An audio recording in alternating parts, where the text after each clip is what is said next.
Babe, Yes. So I had this idea I've been thinking about the last couple of days. Oh boy. Well, let's get into that.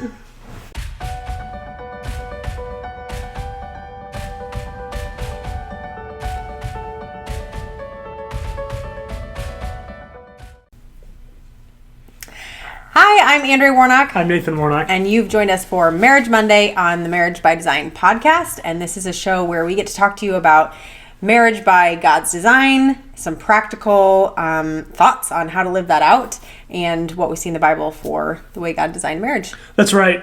Super excited for this episode today. This is about one of my favorite topics because it's something that I really enjoy and that Andrea and I really enjoy within our marriage. And that is, we're going to talk today about being dreamers as a couple. How do we So we're talking dream? about getting a lot of sleep and dreaming. Not like that. Oh, okay. No, we're talking about casting Visionary. visions and, exercising your creative thought as a couple. And I found it really interesting. There's a huge correlation we have found between couples that have learned how to dream together and intimacy within marriage. Sure. And in the same way, there's a correlation between couples where one or the other kind of despises the dreamer part of their spouse and quashes that, and how much that destroys intimacy within marriage. So it's kind of one of those things where you may not think dreaming and playing pretend, right? Some people like to call it that, not like that.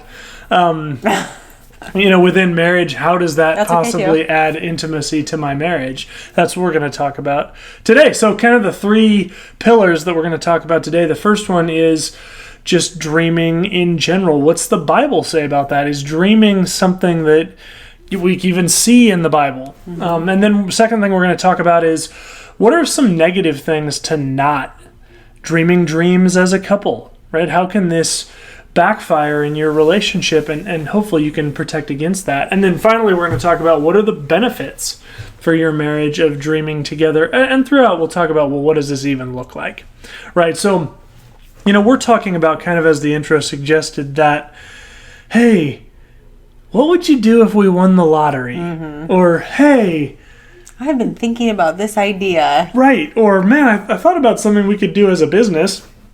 Or have you ever thought about taking a vacation for 6 months, right? Those types of huge over-the-top things that just come up. It's the imaginative part of Right. us as people that get expressed. Yeah, and surprising to me, back when we did a top 5 things that we enjoyed doing with each other, Right. something like that. That's right, and which you can see here.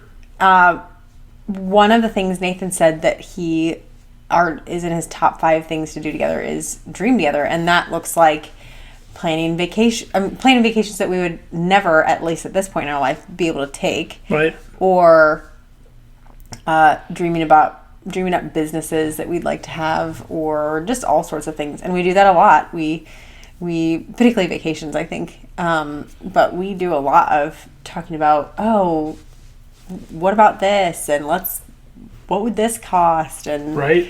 how would we do that? And it's been something that we've grown together in, and we've learned to do together. But it's something that for him is a top 5 thing that he likes for us to do together, and for me, it's definitely up there as well.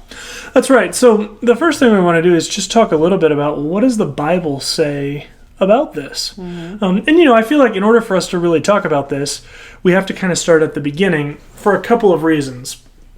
The first one is, we see in Genesis 1, right at the very beginning, as God creates the earth, what's something that we notice about God?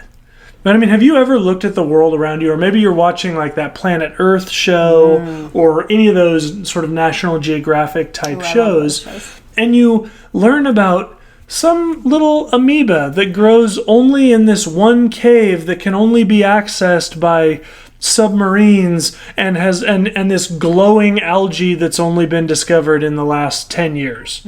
And did you ever have that thought to yourself of, well, God, why would you create a beautiful algae and then hide it in a cave in the ocean that you knew people wouldn't discover for thousands of years?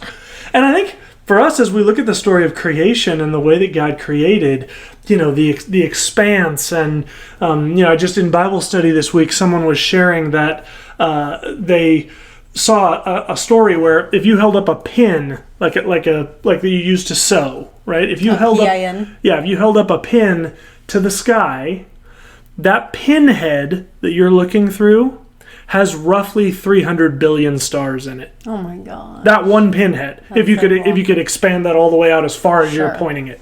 That's incredible to me. To think we're never going to see those. God knows we're never going to see them in the scope of humanity from beginning to end. And yet he created all these things. Well, why?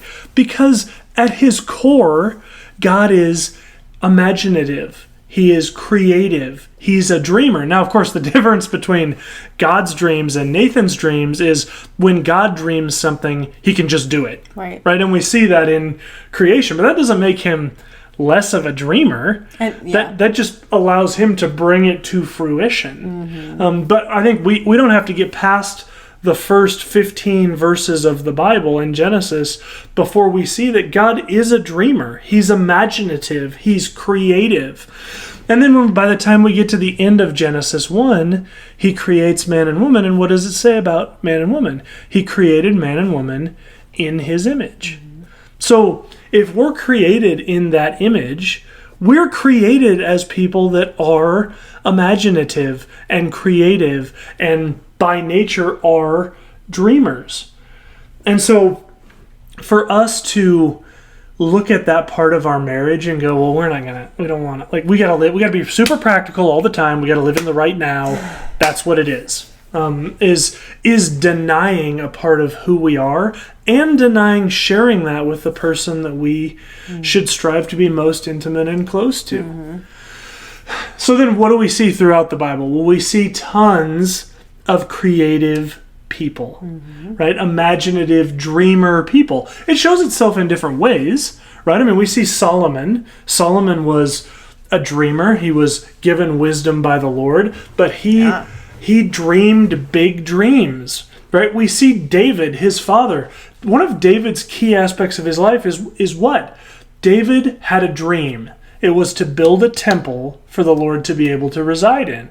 And it was total, you can see it in the Bible. David begins to become pregnant with this dream, and he goes to the Lord and says, God, I've been thinking about something the last few days. Mm-hmm. And what he says is, I want to build you a temple. And what does the Lord say? Well, the Lord says two things. First of all, he says, David, I don't need a temple.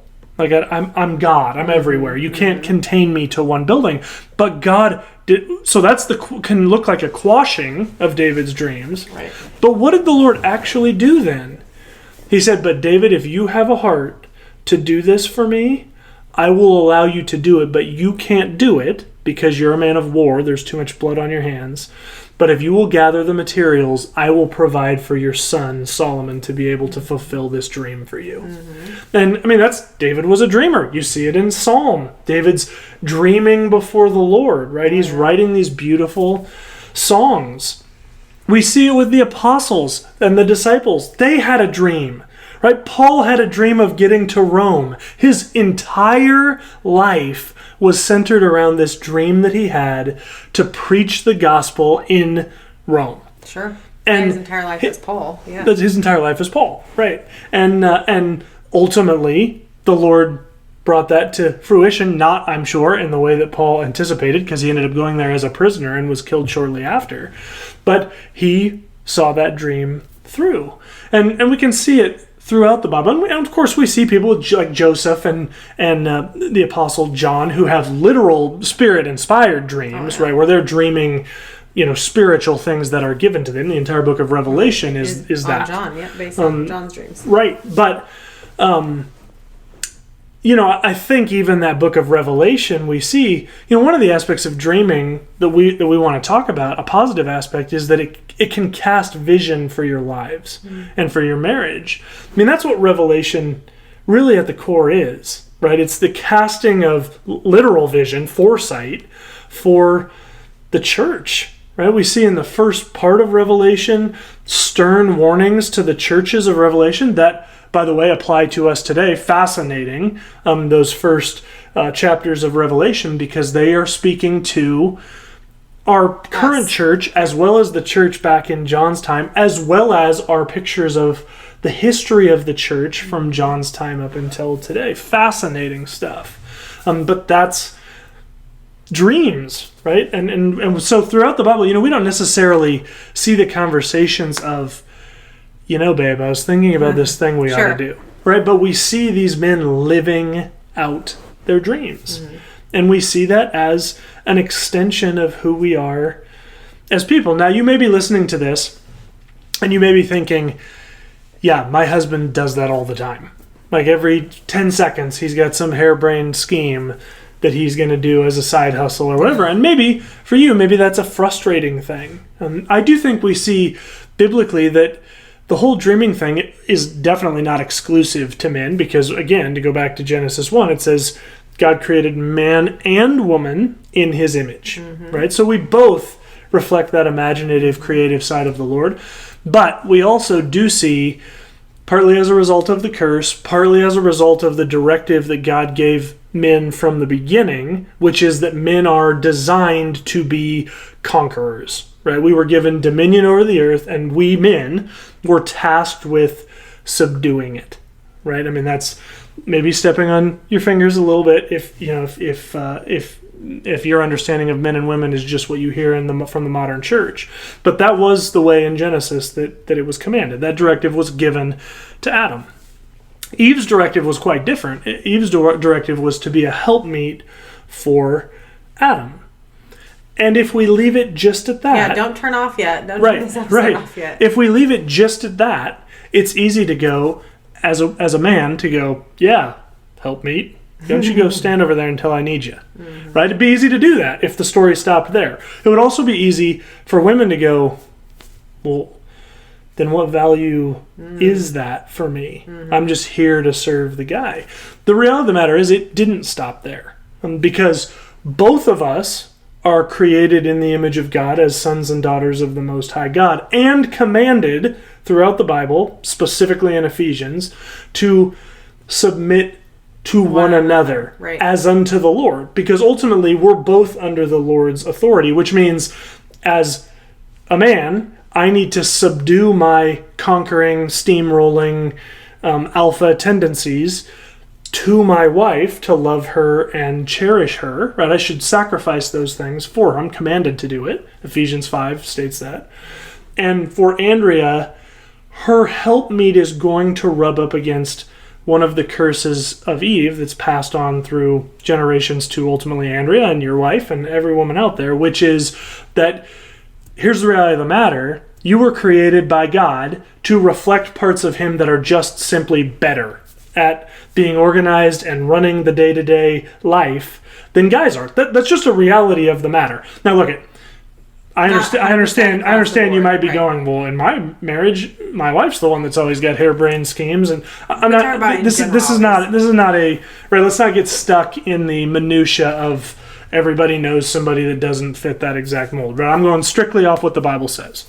And research, too. Sure. Well, this is borne out. This is one of those situations where, as much as it's not wanted to be admitted, the reality of the matter is science has borne this out through generations. Sure. Yep. So, why do I even bring that up? Because oftentimes it can be the husband that is the one can be off in la dreamland. Right. Let me go back just really quick to this helpmeet thing. Yeah. And we've talked about submission and helpmeet and all that several times in this channel. But I'm just as a reminder, God is three persons, right? The Father, the Son, and the Holy Spirit. Yeah. The Holy Spirit is instructed to be a helper to us. So a third of the responsibilities of the Godhead is to be a helpmeet. Right, just like women are called to be. Right. Yep. To mankind, womankind. Right. So clearly he's not devaluing himself right. by having a part of who he is, being a helpmeet to human beings. That's right. Just like women aren't devalued because our role is to be a helpmeet. He No, doesn't. absolutely not. God doesn't have this hierarchy like we have in an office where we have the manager and then we have the people under the management. Yeah. That's not the way it is. That's Yeah. not how his right, babe. system works. It's good. So just as a value portion of that, what you were talking about, the helpmeet is not less in value. It's just a different role. That's right. And if you're wondering where that comes from, you can look in the Gospels. Shortly before Jesus ascended, he tells his apostles, "Wait, I will send a helper." Yeah. And he's referring to the Holy Spirit. Right. In that regard, that's great, babe. It's a position of honor, not a position of subservient. Yep. Yeah, that's great. So I share that because as we transition to some of the dangers of dreaming, one of the big dangers of dreaming is that person that always wants to be the realist, right? Because the reality of the matter is, Andrea's raising her hand if you're listening on audio, and I think there's probably a lot of wives that would say, I fill that role in our marriage, where my husband's always trying to hatch some idea, and I feel like I'm the one that has to bring him back down to earth. Right. You know, I would say, here's be my encouragement to you. Don't be that person. Yeah. Now, look, there's some things where, you know, if your husband's like, hey, I was just thinking the other day, maybe I should try heroin, right? Okay, maybe that's somewhere where you need to stand up, right? Sure. I'm not talking about issues of morality here. I'm talking about hey, I was at my engineering job today and I just started thinking maybe I should start my own engineering firm, right? That's one of those dreams where lots of people, I think, can relate to their husband or their wife coming home and saying, hey, I have this really great job with great benefits. Maybe I should go try just to start my own, right? And what immediately kicks in? Oh my gosh, what the heck? Right. No income, we're going to lose our insurance. Exactly. We're trying to keep a family afloat, all those sorts of things. That's right. It's the security piece, Yes. right? And that security piece, which is critically important in a marriage, particularly to wives, can all of a sudden really get shaken. Because in your mind, if you say anything other than that's a really stupid idea, don't ever talk about it again, tomorrow he's going to quit his job and you're going to be in the poorhouse. Right. And so there's this immediate insecurity that creeps up that can lead people to just point out all the things that's wrong with that idea immediately. Yeah. And, go ahead. No, go ahead. And that can be just devastating on the person that has the idea. Right. But more importantly, and more to the point of what we're talking about, it really has a devastating effect on the intimacy within your marriage. It does. So Nathan is that person who he has lots of ideas and lots of dreams and he loves to talk about them, and some of them are really dumb. And or like, It's not true. I wouldn't say dumb, that's not true. Some of them are just really impractical. Yeah, I was And- joking about that. That's not true. I have definitely had some ideas where looking back on them, I go, that's dumb. Sure, but a lot of them are not dumb, they're just impractical. Sure. Or not going to happen right here in this time of life or whatever. Right. And I definitely used to be the person that was like, yeah, but did you think about this, and Right. how would you do that, and blah, blah, blah. And I would shoot him down pretty quickly. And at some point, I don't even know when, in our marriage, I was super convicted by the Holy Spirit about that's just wrong, because you know how when you have a little flame and you can lick your fingers and do that and it goes out immediately. I had that picture of like I'm just licking my fingers and stifling that flame out completely. And the Holy Spirit was so good to tell me he will stop talking to you about these things if you continue to cut him off with it. You know, and that's not what you want. So instead I got to a point where I was like, I wouldn't really dream with him or ask him questions or anything like that. I would just be quiet and listen for the most part and say, oh yeah, you know, that kind of thing.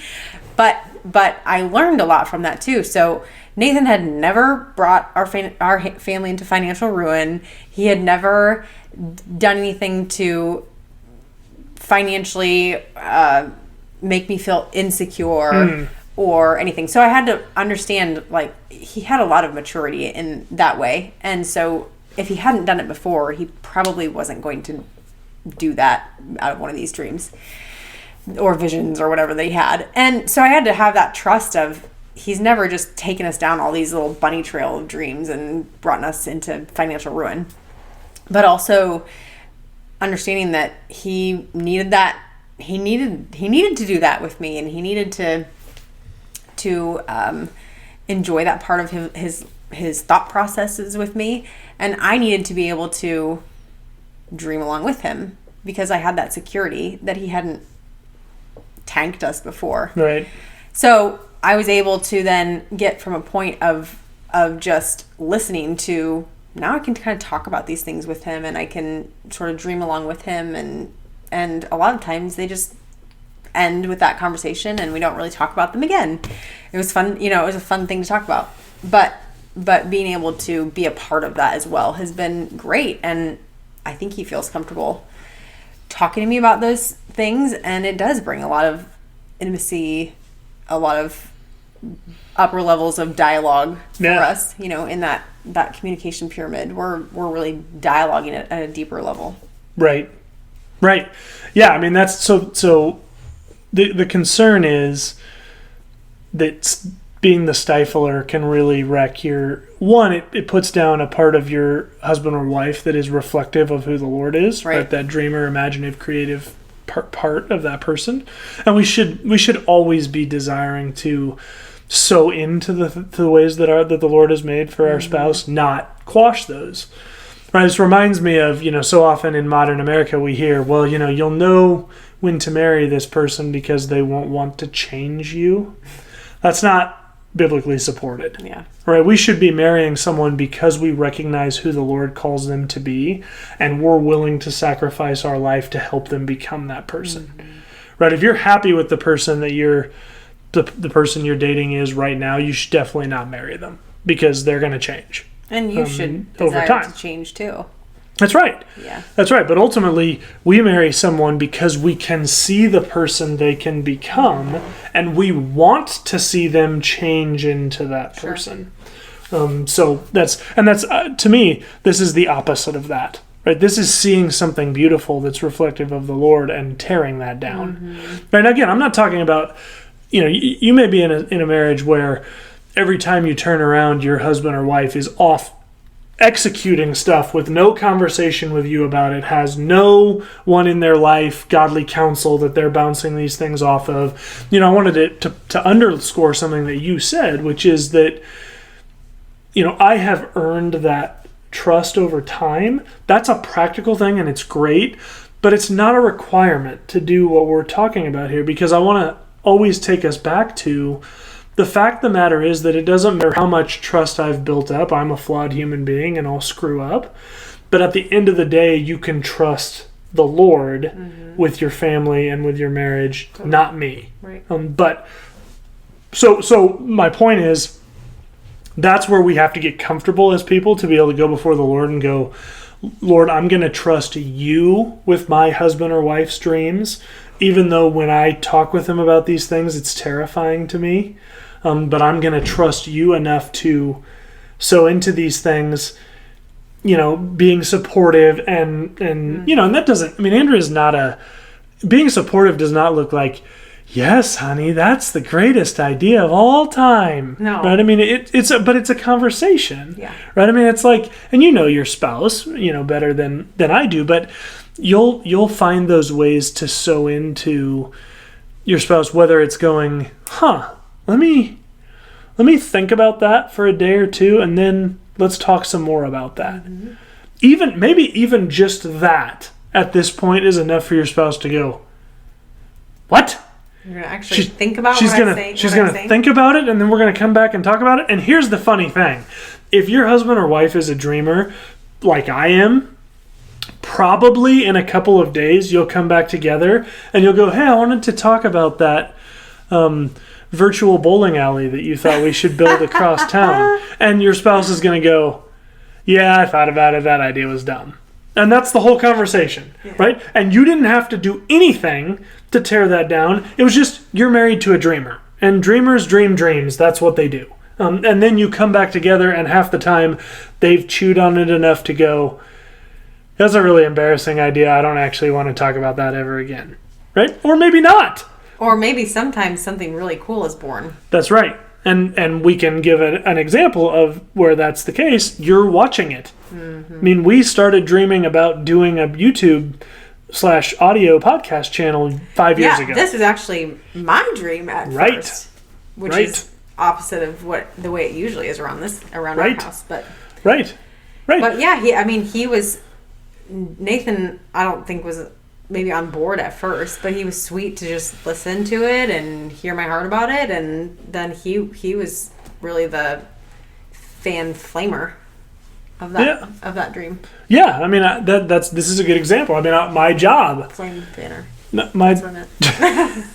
My job's another example. That's an example where I've always wanted to own my own business and kind of do my own thing, and literally had a great job with great benefits, and kind of had this dream. And as we started getting to a point of thinking like, oh, this is maybe more than just something that's going to go away, the ideas, then Andrea really started kind of and at that point, Andrea, you were asking cautious questions, but I felt like you were good at intentionally trying to not be a quasher. Thanks. Right? Maybe you weren't necessarily like a fan flamer. Flame fanner. but you were someone that was like, okay, well, how would we make this work? Right? And then we would sew into that. But it wasn't said like, oh yeah, well, how are we going to do this? And it was more of like hey, we're not going to have insurance anymore, so what are we going to do about that? What's that look like? And then we would work through that issue, right? And it was you probably weren't like fanning the flame with like an industrial fan, but you were blowing gently on the flame to fan it a little bit. But yeah, it was good. It was good. But that was something too that as it progressed, we realized this is something. This isn't just he's having a dream and we're going to talk about it for a week and then it drops. Right. We started realizing this is real. There's really something to this. So then we started really bringing it to the Lord. Yep. And together, and really asking the Lord for His direction and His wisdom in our lives, and with regard to that decision, and that was a super important step. Yep. To not only dream, but also to ask the Lord's guidance in that decision. And that's right. And it was a long time that we were talking about and dreaming about and all that sort of stuff together on this one decision, because it was a big deal. It's our livelihood. Right. So it was a long time until we actually took the step to do it, but we did. Right. Yeah, that's right. Now here's the other problem with the dreamer, whether it's your husband or your wife, that doesn't really matter for this. But there's two problems. You could be a quasher, right? Don't be a quasher. That's what we're talking about. Right. But also, if you're the dreamer and you're listening to this, you might be an excluder.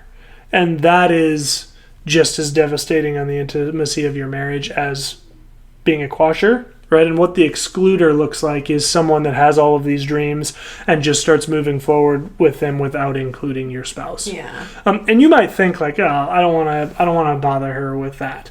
Well, the problem is you've become one.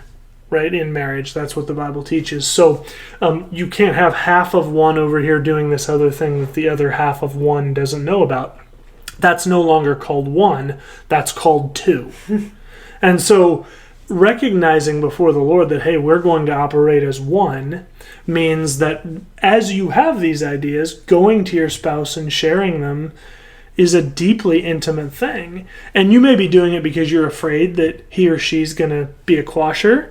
Right? You got to leave that to the Lord. Mm-hmm. In the same way that the quashers have to leave their security with the Lord. Sure. And you have to be willing to bring those things to them and recognize that the Lord will use your spouse to speak into those dreams.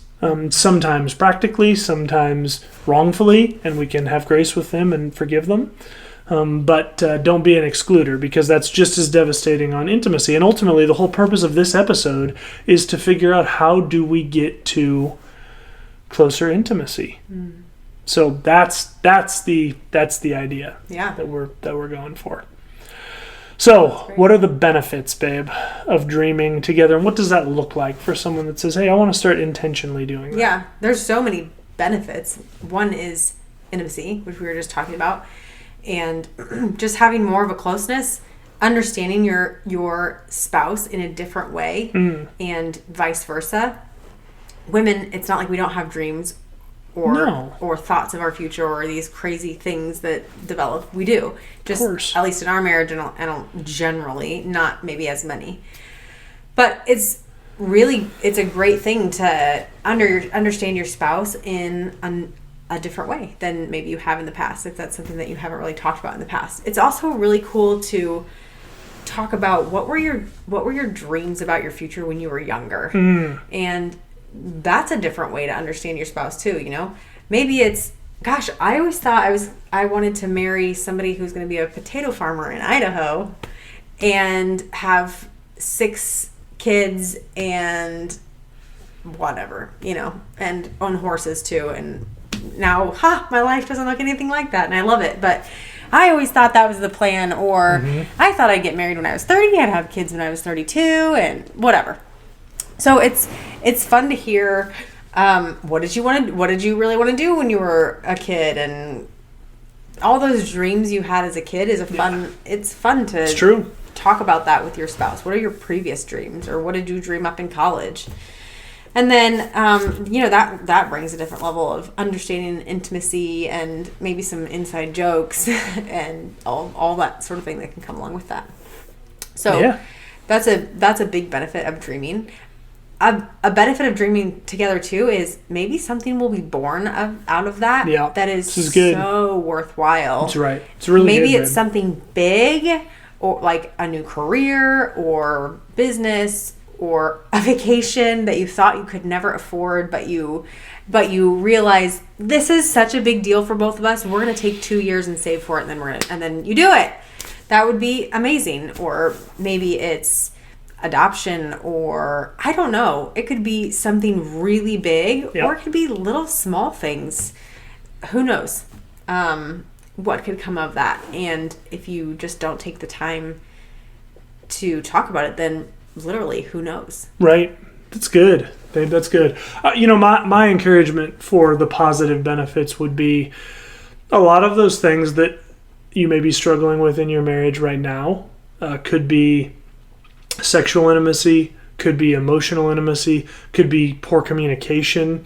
A lot of those things can be solved if you start taking intentional time to have fun together. Yeah. And we talk a lot about dreaming things that might be scary, like a new job, or maybe we want to start this nonprofit, or those types of things. But there's a huge aspect to dreaming that's just fun. And that is like, if you win, what's the lottery at? Like $1 bajillion right now. Hey, if we win the lottery, what would we do with that money? About that. And if you win the bajillion lottery and pay the taxes, you have $18. So you can talk about what you would do with those $18. Right. No, I mean, I joke, but those are fun things that we talk about. Talking about things like what places are on your bucket list to want to go before you die, and then randomly put. This is something that just came to me that I think would be a lot of fun. We should do this.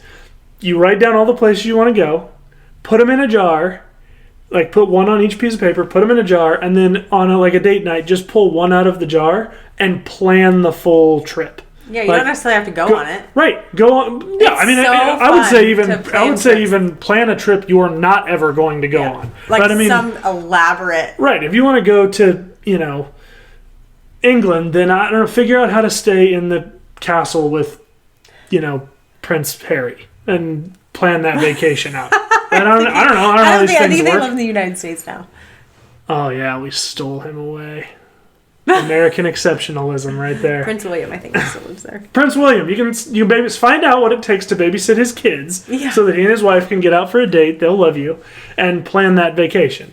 Right? But I'm talking about, go over the top, right? Find whatever hotel you'd love to stay in, maybe in real life, but then plan the trip for like the honeymoon suite. Yeah. Right? And it's fun, and you look at the pictures together and you put together this whole vision of like what that trip would look like. And to your point, maybe that plants the seed where maybe you can't do that $15,000 version of that trip, but you can do a $3,000 version of that trip if you save up for it, or whatever the case may be. But that'd be a really fun way to just have fun dreaming together. Right. Another benefit that I just thought of as you were talking, which I started kind of tearing up, and I'm sure you were like thinking, why is she tearing up? Yeah, I was trying to figure out what was going on. Yes. So I started thinking about when Nathan and I were going through the hell that we went through 8 years ago, or however many years ago that was. He did not have any plans of staying in our marriage. And so he would say sometimes, I might have said things like, I did say things like, in our next house, I'd really like to have a garage, because we didn't have a garage.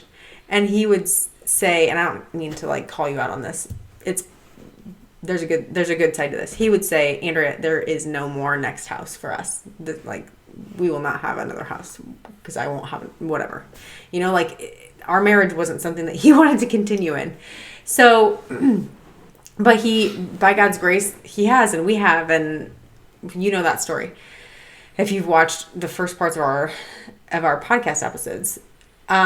So of course that really hit my security in our marriage. Sure. And that hurt a lot and all that sort of thing. So for me, dreaming a lot of times is kind of a security for me.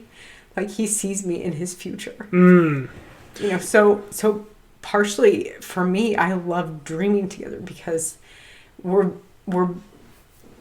talking about life together in the future. So we see life together with each other in the future. And so for me, it's a beautiful thing because he's talking about, our future together. Yeah. Even if it's something that's never going to happen, he's still thinking about our future together. Yeah, which is another benefit of doing this, is it really does add security to your relationship. Right. And can be a healing solve, I think, for a lot of other shortcomings in your marriage. Yeah. I really do think, much like dating is sort of a healing powder for the marriage, dreaming together. Yep. Likewise. In fact, I think dreaming together can be even more powerful in some ways. Mm-hmm. So, all that to say, highly suggest taking intentional time to dream together. Mm-hmm. And on those spontaneous dreams that can sometimes be the more scary ones, focus on not being a quasher and not being an excluder. Mm-hmm. Because ultimately, we want intimate marriages. One, because that's the marriage God directs us to have, designed us to have in the Bible. And two, because that's the marriage that brings the most life to you and your spouse. Yep. So, awesome, babe. Thanks so much for sharing. Yeah, thank you. Appreciate it, guys. Thanks for joining us. Hope you're having a great Monday. Hope you have a great rest of your Monday. And remember, God is for your marriage.